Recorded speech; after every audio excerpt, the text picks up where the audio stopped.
Protests that began in Los Angeles are rapidly spreading to cities across the United States. This wave of demonstrations started after a young Latino man died as a result of excessive force by the police. Police claim the young man was armed, but video and eyewitnesses indicate he was unarmed at the time. The incident has triggered nationwide anger, with demonstrators decrying racial injustice, police misconduct, and growing economic inequality across affected communities. As unrest spreads, U.S. politicians and media are discussing the possible use of the Insurrection Act. The law, detailed in Title 10 of the U.S. Code, gives the president authority to deploy military forces domestically during extraordinary events. However, under the U.S. Constitution, it cannot be used under normal conditions and is reserved for times of severe threats to public order. The United States operates under a federal structure, with each state responsible for controlling its own police and legal systems. In normal times, state National Guards answer to governors, not the president. The Posse Comitatus Act of 1878 upholds this separation by banning the use of federal troops in domestic law enforcement, aiming to maintain a clear divide between military and civilian powers.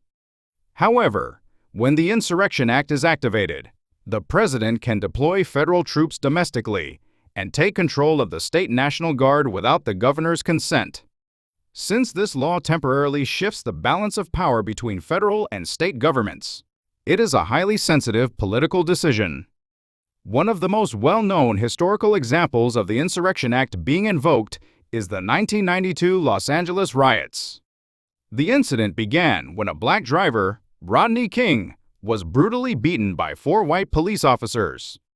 When the court later acquitted the officers, public outrage erupted. Citizens took to the streets in protest, and the demonstrations quickly escalated into riots. Then, President George H.W. Bush, at the request of the governor of California, deployed military forces based on the Insurrection Act. After the military was deployed, riots continued for 6 days, resulting in about 60 deaths. The incident highlighted the extent to which racial discrimination and lack of trust in the judicial system can spark significant social unrest across communities. If the Insurrection Act were to be applied in today's context, it could have significant implications for both domestic and international perceptions of American democracy.